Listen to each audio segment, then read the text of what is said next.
वारकरी संप्रदाय भक्ती, समता आणि माणुसकीचा महान वारसा.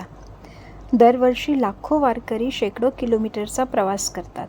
ऊन असो, पाऊस असो किंवा वारा, त्यांच्या पावलांमध्ये थकवा नसतो, कारण त्यांच्या मनात एकच ध्यास असतो, पंढरपूरच्या विठुरायाच्या दर्शनाचा.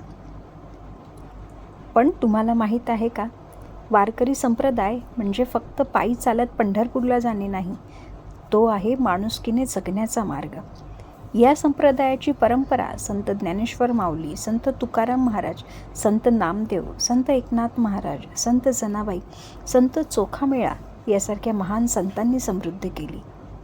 त्यांनी समाजाला एकच संदेश दिला: देवापर्यंत पोहोचण्यासाठी मोठे मोठे विधी करण्याची गरज नाही. मन शुद्ध असेल, आचरण चांगलं असेल आणि प्रत्येक जीवामध्ये देव पाहण्याची भावना असेल तर तोच खरा भक्त. वारीमध्ये कोण मोठा आणि लहान असा भेद नसतो. श्रीमंत असो किंवा गरीब, शेतकरी असो किंवा अधिकारी, स्त्री असो किंवा पुरुष, सर्वजण एकाच रांगेत चालतात, एकमेकांना मदत करतात, प्रेमाने वागतात, विठ्ठलाचे नामस्मरण करत पुढे जातात. टाळ मृदुंग विनेचा नाद, मुखी हरिनाम आणि हृदयात विठ्ठल, हे दृश्य पाहिल्यावर प्रत्येकाच्या मनात भक्ती जागृत होते. आपल्याला संयम शिकवते वारी, शिस्त शिकवते वारी, सेवा शिकवते वारी आणि सर्वात महत्त्वाचं म्हणजे अहंकार सोडून प्रेमाने जगायला शिकवते वारी.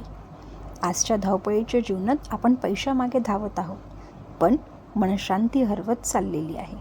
वारकरी संप्रदाय आपल्याला सांगतो, खरा आनंद संपत्तीत नाही तर समाधानात आहे. खरा धर्म द्वेषात नाही तर प्रेमात आहे आणि खरा देव प्रत्येकाच्या अंतःकरणात आहे.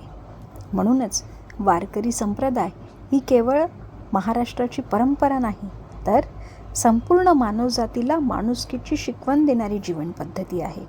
चला, आपणही आपल्या जीवनात प्रेम, सेवा, समता आणि नामस्मरण यांचा स्वीकार करूया. ज्ञानोबा माऊली, ज्ञानोबा माऊली तुकाराम, पांडुरंग हरी, विठ्ठल